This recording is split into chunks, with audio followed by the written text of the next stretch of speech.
Good day, everybody. My name is Ritzmond Estor. You can call me Ritz. So, hi, I'm Ritz, and today I will be sharing with you the Kirkpatrick's four levels of evaluation. And to start off, I will give you an introductory question. Anytime you deliver training to your team or to your students, you need to know how effective it's been. Are your people putting their learning into practice? And is it positively impacting their role and the wider organization? Kirkpatrick's four level training evaluation model can help you to answer questions like this. You can use it to objectively analyze the impact of training, to work out how well your team members or your students have learned, and to improve their learning in the future. In today's discussion, we'll explore Kirkpatrick's model and how to apply it. We will also explore the example questions or tools appropriate for each of the level. But first, who is Donald Kirkpatrick? Dr. Donald Kirkpatrick is a former professor emeritus at the University of Wisconsin. He first published his model in 1959 and he updated it in 1975 and again in 1993 when he published his best known work evaluating training programs. Each successive level of the model represents a more precise measure of the effectiveness of a training program. It was developed further by Donald and his son, James, and then by James and his wife, Wendy Kaiser Kirkpatrick. And here are the four levels of evaluation. Level 1 is reaction. Reaction measures how participants react to the training. An example is satisfaction. Level 2 is learning. Learning analyzes if they truly understand or understood the training. An example is in increase in knowledge, skills, or experience. Level 3 is about the behavior. Behavior looks as if they are utilizing what they learned at work or at the school or during the lesson. And an example of this is change in behaviors. Level 4 is result. Results determines if the material had a positive impact on businesses or organization or the grades of the students or or if it has an impact uh, on the students. As outlined by this system, evaluation needs to start with level 1, after which, as time and resources will allow, should proceed in order through levels 2, 3, and 4. Data from all of the previous levels can be used as a foundation for the following levels analysis. As a result, each subsequent level provides an even more accurate measurement of the usefulness of the training course, yet simultaneously calls for a significantly more time consuming and demanding evaluation. Undoubtedly, the most widely used and in demand method for the assessment of training in businesses nowadays is Kirkpatrick's system, based around the four levels as guidelines. The Kirkpatrick model has been used for over 30 years by many different types of companies as the major system for training evaluations. It is evident that Kirkpatrick's vision has made a positive impact to the overall practice of training evaluation. And this does not only apply in businesses, companies, or organizations, this also apply in an educational setting. And here are the levels of or the four levels of evaluation. We'll tackle it one by one. But first, let us look at the model itself. This is the model. First level is reaction, learning, behavior, and result. Each levels has questions that um, used to be that needs to be answered. First is for the level 1, how satisfied are learners with the lesson? Level 2, what have learners learned? Level 3, what do learners apply in practice? And lastly, are learners information literate as a result? As you can see, it is indicated that level 1 and 2, it is only a one-shot instruction because you can do the evaluation for level 1 and 2 every after the lesson. And as you can also see, level 3 and 4, it is indicated that it is embedded into 10 weeks, 10 weeks minimum to 6 months. So it is this type of evaluation can be done after 3 to 6 months. Level 1 or the reaction. This level asks in what ways participants like a particular program, training, how participants feel. The objective for this level is straightforward. It evaluates how individuals react to the training model by asking questions that establishes the trainee's thoughts.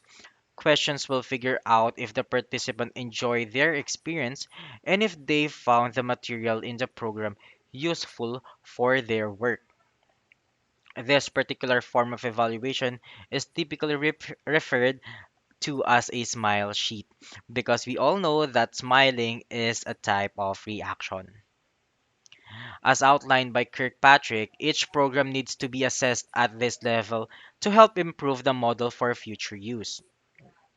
On top of that, the participants' responses are essential for determining how invested they will be in learning the next level. Even though an optimistic reaction does not ensure learning, an unfavorable one definitely makes it less likely that the user will pay attention to that training.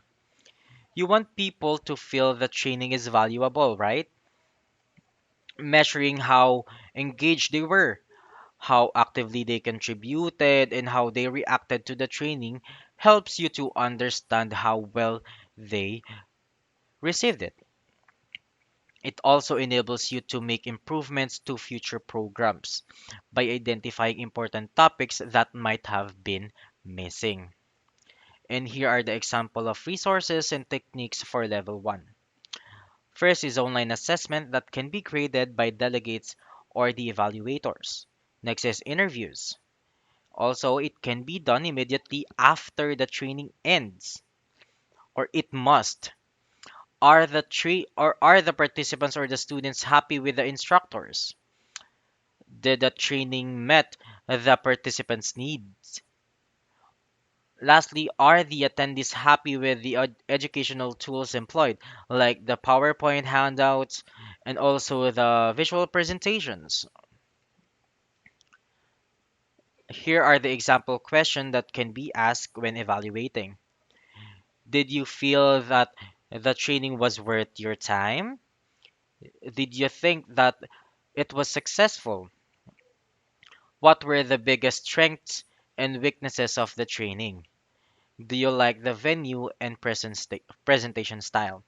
As you can notice, all this type of question or these types of question ask for the reaction or the initial reaction because level 1 is all about the reaction. Next level is level 2, which is learning. This asks new skills, knowledge, or attitudes. What was learned and what was not learned? Evaluating at this level is meant to gauge the level participants have developed in expertise, knowledge, or mindset. Exploration at this level is far more challenging and time consuming compared to level 1. Techniques vary from informal to formal tests and self assessment to team assessment. If at all possible, individuals take the test or evaluation prior to the training, or which we call the pre-test, and following training is the post-test to figure out how much the participant comprehended. Also, level 2 focuses on measuring what your trainees or students have and haven't learned.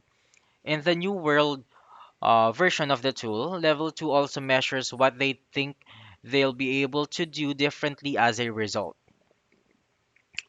how confident they are that they can do it, and how motivated they are to make changes. This also demonstrates how training has developed their skills, attitudes, and knowledge, as well as their confidence and commitment. To measure how much your students have learned, start by identifying what you want to evaluate. Training sessions should have specific learning objectives, so make those your starting point. You can measure learning in different ways, depending on the objectives, but it's helpful to measure these areas both before and after the training. Before the training begins, test your students to determine their knowledge, skill levels, and attitudes.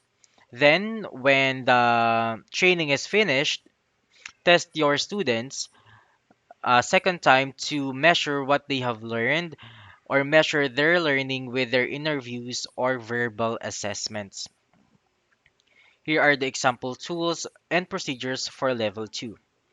Measurement and evaluation are simple and straightforward for any group size. You may use a control group to compare exams, interviews, or assessments prior to and immediately after the training. Make observations by peers and instructors. Also, strategies for assessment should be relevant to the goals of the training program. Next level is level 3, or the behavior. It asks, was the learning being applied by the students or the attendees? This level analyzes differences in the participants' behavior at the school or at work after completing the program. Assessing the change makes it possible to figure out if the knowledge, mindset, or skills the program taught are being used in the workplace or in the school. For the majority of individuals, this level offers the truest evaluation of a program's usefulness.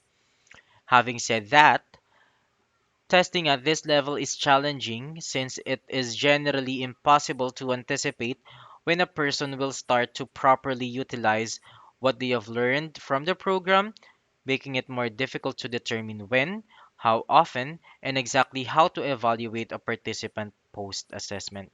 As I've said earlier, this level and the level 4 starts 3 to 6 months after the training. Also, this level helps you to understand how well people apply their training. It can also reveal where people might need help, but behavior can only change when conditions are favorable. Imagine that you're assessing your team members after training session. You can see little change, and you conclude that they learned nothing and that the training or the lesson was ineffective. It's possible, however, that they actually learned a lot, or but that the organizational or team culture or class culture obstructs behavioral change. Perhaps existing processes mean that there's a little scope to apply new thinking, for example.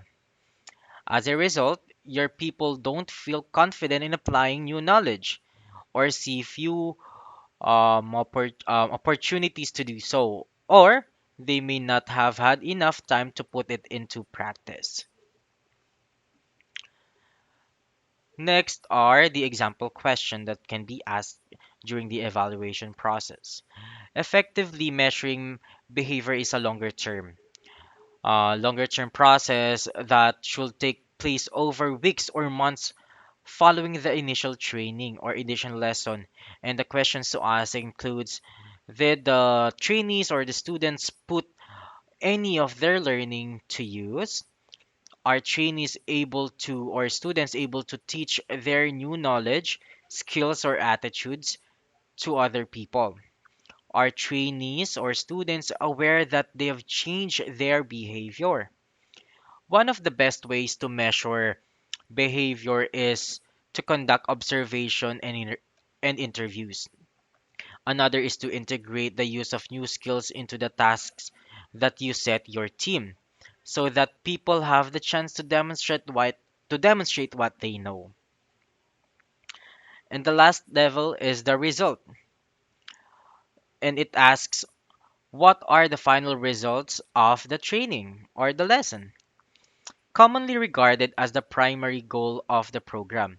Level 4 determines the overall success of the training model by measuring factors such as lowered spending, higher returns of investments, improved quality of products, less accidents in the workplace or in school, more efficient production times. From business standpoint, the factors above are the main reason for the model. Even so, level 4 results are not usually considered. Figuring out whether or not the results of the training program can be linked to better finances is hard to accurately determine. This is in business standpoint. Level 4 will likely to be the most costly and time consuming. Your biggest challenge will be to identify which outcomes, benefits, or final results are most closely linked to the training, and to come up with an effective way to measure these outcomes in the long term. Modern trainers or modern instructors, teachers often use the Kirkpatrick's model backward by first stating the result that they want to see and then developing the training that is most likely to deliver them. This helps to prioritize the goals of the training and make it more effective. And here are the type of assessment strategies and tools used for level 4. First is it should be discussed with the participant exactly what is going to be measured throughout and after the training program so that they know what to expect and to fully grasp what is being assessed. You can also use a control group, allow enough time to measure or evaluate. No final results can be found unless a positive change takes place. Improper observations and the inability to make a connection with the training input type will make it harder to see how the training program has made a difference in the workplace or in the classroom. The process is to determine which methods and how these procedures are relevant to the participants' feedback. And here are my resources or my references. And thank you for listening.